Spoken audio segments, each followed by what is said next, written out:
Good morning student. चलिए आज हम आप लोगों को द्विघात समीकरण का दूसरा एक्सरसाइज प्रश्नावली 4.1 आप लोगों को सिखाने के लिए आए हैं।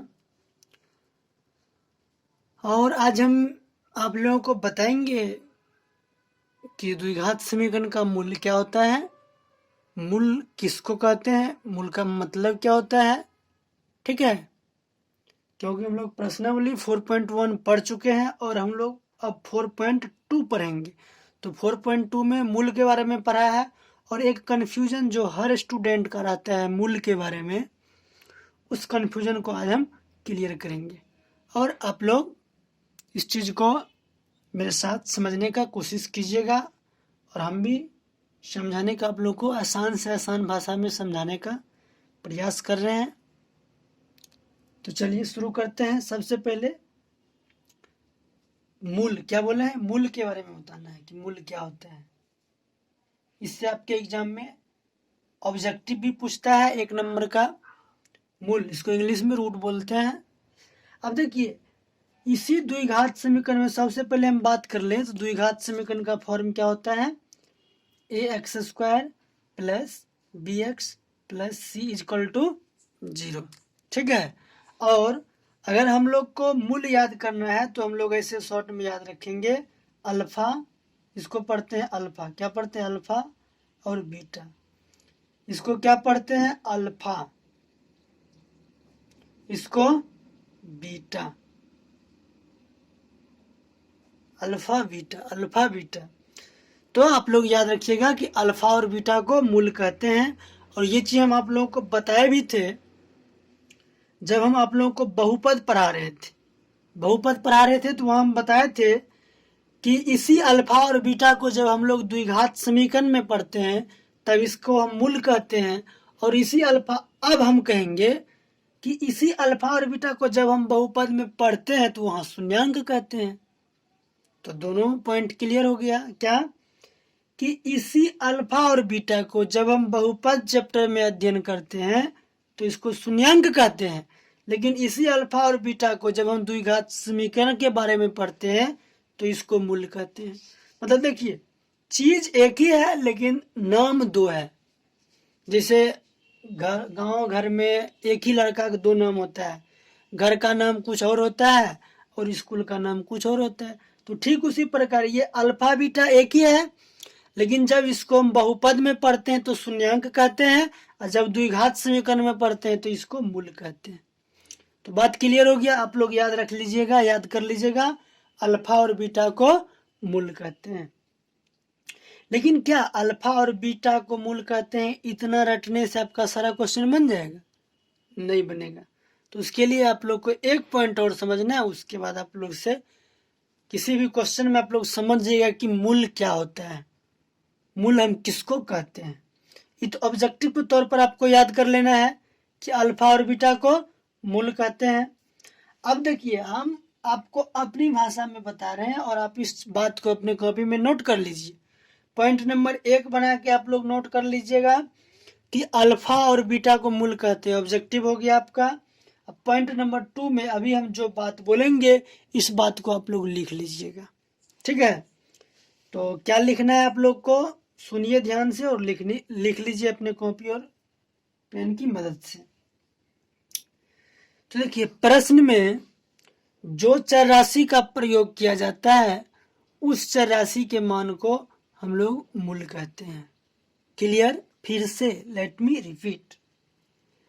प्रश्न में जो चर राशि का प्रयोग किया जाता है उस चर राशि के मान को हम लोग मूल कहते हैं। अब कुछ एग्जाम्पल लेकर आप लोग को समझा दें तो ज़्यादा क्लियर हो जाएगा। जैसे हम यहाँ देखिए एग्जाम्पल ले रहे हैं कि हम यहाँ कहें कि 3x² plus 5x plus 2 equal to 0। यहाँ एक द्विघात समीकरण लिए तो हम कहेंगे कि मूल ज्ञात कीजिए। तो इसमें मूल है क्या, तो आपको ये बात समझ में आएगा तब ना। आप तो रट्टा मार लिए हैं कि अल्फा और बीटा को मूल कहते हैं और सब यही करवाते हैं। एग्जाम में ऑब्जेक्टिव भी वहां से पूछता है, लेकिन जब किसी प्रश्न को लिख कर पूछता है कि मूल ज्ञात कीजिए, तो विद्यार्थी यहाँ समझ नहीं पाते हैं कि मूल कहते किसको है, मूल होता क्या है। ठीक है, तो इसी पॉइंट को हम आप लोग को क्लियर कर रहे हैं, अभी लिखा दिए ऊपर कि प्रश्न में जो चर राशि का प्रयोग किया जाता है उसी चर राशि के मान को हम लोग क्या कहते हैं, मूल कहते हैं। जैसे इस प्रश्न में x चर राशि का प्रयोग किया गया है, तो इसी x के मान को यानी हम इस प्रश्न को सॉल्व करेंगे और इस x का जो मान आएगा उसी मान को हम लोग मूल कहेंगे। ठीक है, उसी मान को हम लोग मूल कहेंगे। फिर दूसरा एग्जांपल लेते हैं। अभी आप लोग पैसेंस बनाए रहिएगा, आप लोग को भी बहुत कुछ समझाना है आप लोग को, केवल मूल के बारे में सारा कंसेप्ट आज आप लोगों को क्लियर करेंगे। फिर कभी किसी क्लास में दिक्कत नहीं होगा आप लोगों को कि मूल क्या होता है, मूल किसे कहते हैं। ये तो हम लोग रट लेते हैं कि अल्फा और बीटा को मूल कहते हैं, बात सही भी है, अल्फा और बीटा को मूल कहते हैं, लेकिन प्रश्न में मूल किसको कहते हैं। एक बात और, मूल की संख्या कितनी हो सकती है। किसी भी प्रश्न को हम सॉल्व कर रहे हैं तो उस प्रश्न में मूलों की संख्या क्या हो सकती है, इसके बारे में भी हम आप लोगों से बात करेंगे। पहला एग्जाम्पल आप लोग को समझा दिए।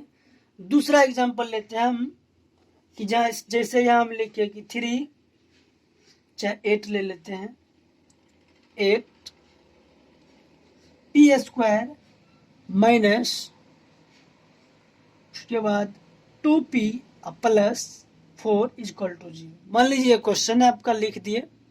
ठीक है, तो अब हम आपसे पूछेंगे कि इसका मूल ज्ञात कीजिए। तो अब आप लोग बता दीजिएगा कि सर हमसे क्या पूछना चाह रहे हैं।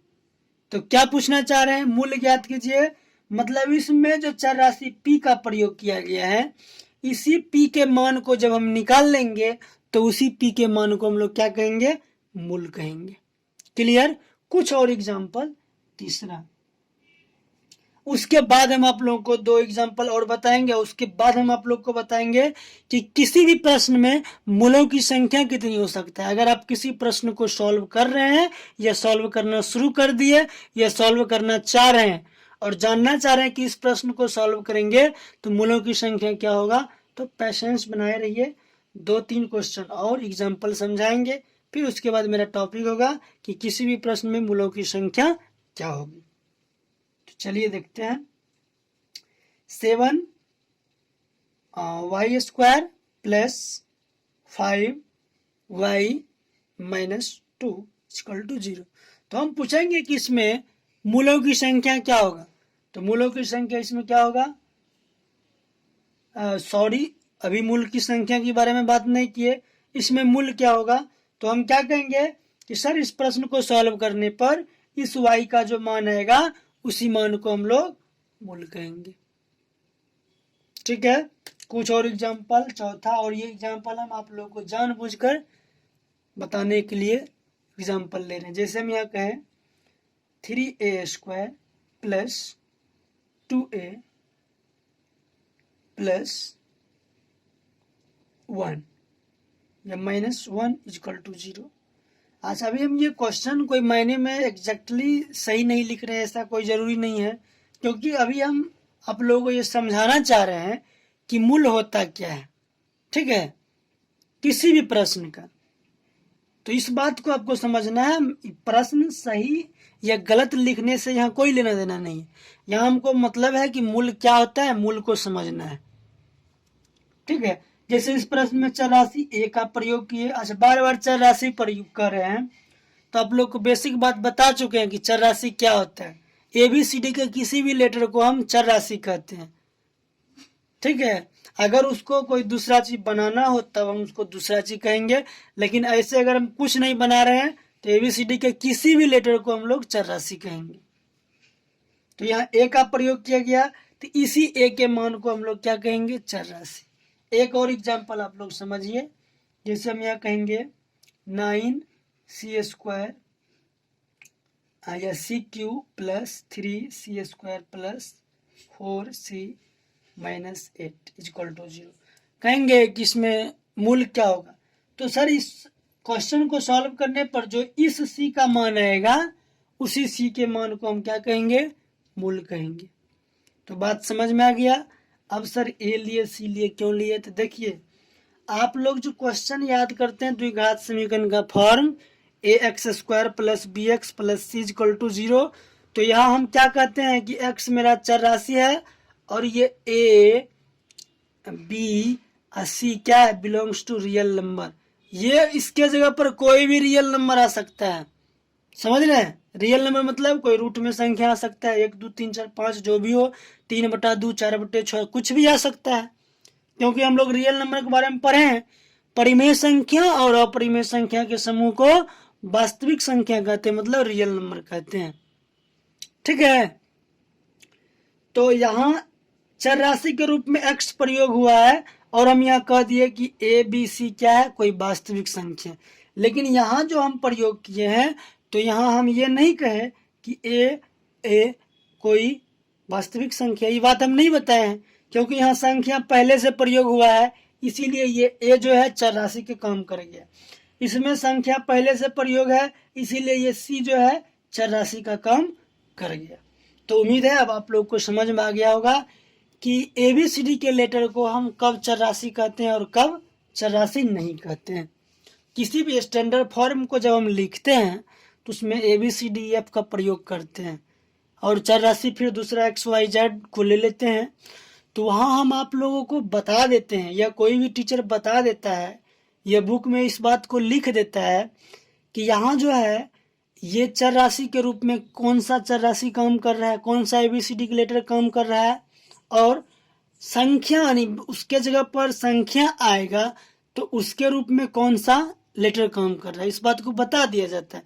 जैसे हम यहाँ स्टैंडर्ड फॉर्म यूज किए हैं ax square plus b x plus c equal to 0, तो आपको जब हम द्विघात समीकरण स्टार्ट किए तो वहाँ हम आप लोग को बताए होंगे कि a b c कोई वास्तविक संख्या है, मतलब इसके जगह पर कोई भी वास्तविक संख्या आ सकता है। तो यहाँ चर राशि है क्या, तो x काम कर रहा है चर राशि, जैसे इसमें चर राशि कम y कर रहा है, इसमें p कर रहा है, इसमें a कर रहा है, इसमें c कर रहा है, क्योंकि हर जगह पर आगे संख्या आ गया है। तो उम्मीद है कि आप लोग को ये बात समझ में आ गया होगा। अब हम बात करते हैं अगला जो बात हम बोले हैं आप लोगों को उसके ऊपर कि मूलों की संख्या क्या होगा, मूलों की संख्या क्या होगा, मूलों की संख्या क्या होगा।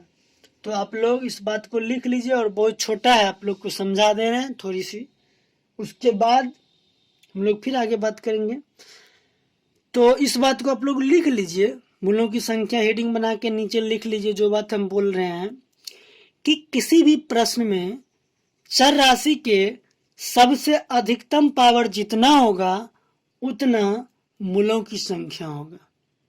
फिर एग्जाम्पल से हम इस बात को क्लियर करेंगे, फिर से इस बात को दोहरा रहे हैं, आप लोग लिख लीजिए कि किसी भी प्रश्न में चर राशि का अधिकतम पावर जितना होगा उस प्रश्न में मूलों की संख्या भी उतना होगा।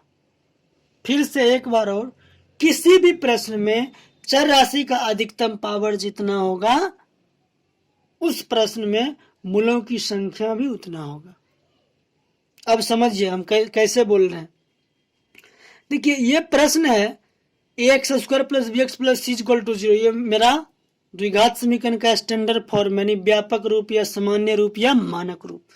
इस प्रश्न में चर राशि का प्रयोग किए हैं x और x का अधिकतम पावर है 2, मतलब इस प्रश्न को हम कभी भी किसी भी तरीका से सॉल्व करें तो इसका मूल्य 2 ही हो सकता है, या तो अल्फा या तो बीटा, जो हम लोग याद करते हैं।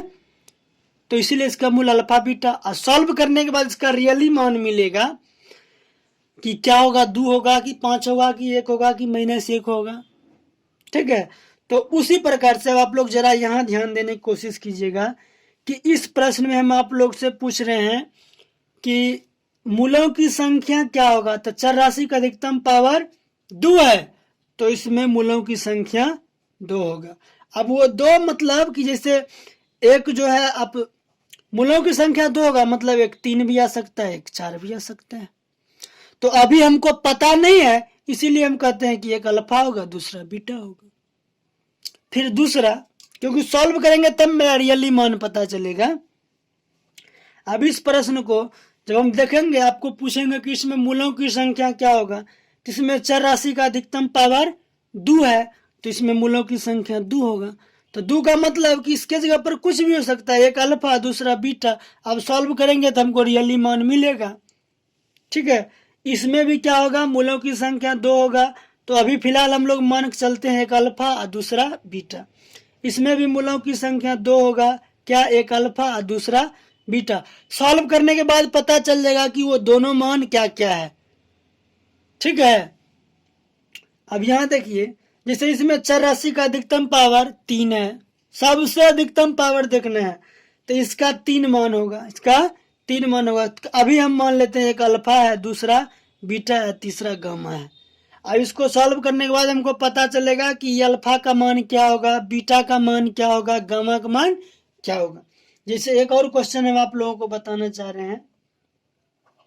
जैसे हम यहाँ कहें कि 9t का पावर 4 माइनस 3t का cube plus 2t square plus 6t minus 8 equal to 0। तो इसमें मूलों की संख्या क्या होगा। तो अब आप इस बात को क्लियर कर लीजिए कि चर राशि का अधिकतम पावर 4 है, तो इसलिए इसका मान भी 4 होगा। तो अभी हम सॉल्व करेंगे तब ना पता चलेगा कि वो चारों मान क्या है। तो अभी नहीं पता है तो हम मान लेते हैं कि एक अल्फा है, दूसरा बीटा है, तीसरा गामा है, चौथा डेल्टा होगा। ठीक है, डेल्टा हो चाहे लेमडा हो, जो मानना है आपको मान लीजिए। ठीक है, उसके बाद अगर मान चलिए एक और क्वेश्चन और लास्ट क्वेश्चन, इसी के साथ आप लोग को ये क्लास आज का समाप्त करेंगे।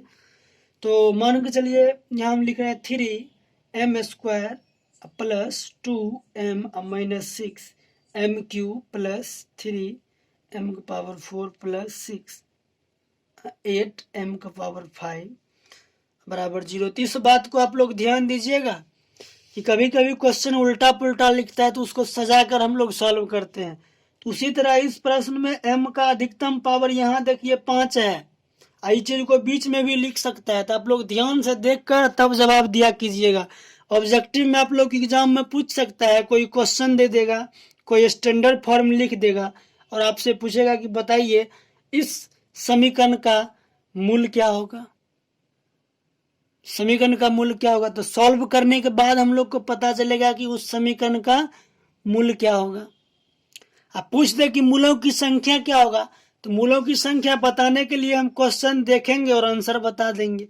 क्यों, क्योंकि चर राशि का अधिकतम पावर, तो अधिकतम पावर तो 5 है, तो इसका मूलों की संख्या 5 होगा। अभी 5 को आप कुछ भी मान सकते हैं, alpha beta gamma delta lambda जो भी हो, आगे भी हम मान सकते हैं। 5 को मान क्यों मान रहे हैं, क्योंकि अभी हम इस समीकरण को सॉल्व नहीं करें। इसको सॉल्व करने के बाद हमको इसका रियली वैल्यू मिलेगा, वास्तविक वैल्यू मिलेगा, किसका एग्जैक्टली मान क्या होगा। तो अभी तो हम सॉल्व कर नहीं रहे हैं, आप लोगों को केवल आज के क्लास में हम ये समझाएं कि मूल क्या होता है। तो सबसे पहले आप लोग को याद रख लेना, अल्फा और बीटा को मूल कहते हैं। दूसरा पॉइंट याद रखना है कि किसी भी प्रश्न में जो चर राशि को प्रयोग किया गया है उसी चर राशि के मान को हम लोग मूल कहते हैं। अब उसको सॉल्व करेंगे और जो उसका मान आ जाए उसको हम लोग मूल कहेंगे। तीसरा पॉइंट आप समझे कि किसी भी प्रश्न में मूलों की संख्या क्या होगी, तो ये बता दिए हम आप लोगों की मूलों की संख्या क्या होगी। अब हम आप लोगों से नेक्स्ट क्लास में प्रश्नावली 4.2 के क्वेश्चन का पहला क्वेश्चन हम आप लोगों को सॉल्व करेंगे, क्योंकि वो भी मूल से रिलेटेड है और गुणनखंड विधि। क्योंकि पहला क्वेश्चन 4.2 में पूछ रहा है कि गुणनखंड विधि से सॉल्व कीजिए, इसलिए आप लोगों से सभी से एक रिक्वेस्ट है कि जो स्टूडेंट गुणनखंड नहीं जानते हैं या थोड़ा बहुत जानते हैं, पूरा क्लियर नहीं है, तो वो यूट्यूब पर सर्च कीजिए Pandav sir, Pandav sir PANDA भी लिखिएगा, PANDAVSIR सर्च कीजिएगा। और जो मेरा लोगो बना होगा उसमें मेरा फोटो सेट होगा, उस पर आप क्लिक कीजिएगा। क्लिक करने के बाद आप लोग को 3 ऑप्शन मिलेगा। सबसे पहले होगा होम, ठीक है, होम लिखा होगा, उसके बगल में वीडियो लिखा होगा, उसके बगल में लिखा होगा प्लेलिस्ट। तो इस प्लेलिस्ट पर आप लोग को क्लिक करना है और प्लेलिस्ट ओपन हो जाएगा। और सबसे आप लोग नीचे जाके ढूंढ लीजिएगा, कहीं लिखा होगा गुणनखंड, तो उस गुणनखंड के लेक्चर को आप लोग ओपन करके 2-3 वीडियो समझाए हैं बहुत बेहतर तरीका से, तो समझ लीजिएगा। क्योंकि प्रश्नावली 4.2 को हम लोग गुणनखंड विधि से सॉल्व करेंगे, यही आप लोग से पूछा जा रहा है इसमें। तो चलिए, उम्मीद है कि आप लोग को आज हम जो कुछ भी पढ़ाए हैं, सिखाए हैं, समझाए हैं, आप लोग को समझ में आ गया होगा। आप लोगों से चलते चलते एक ही रिक्वेस्ट है कि जो स्टूडेंट हमारे चैनल को सब्सक्राइब नहीं किए हैं वो सब्सक्राइब कर ले। जो सब्सक्राइब कर लिए बहुत बहुत धन्यवाद।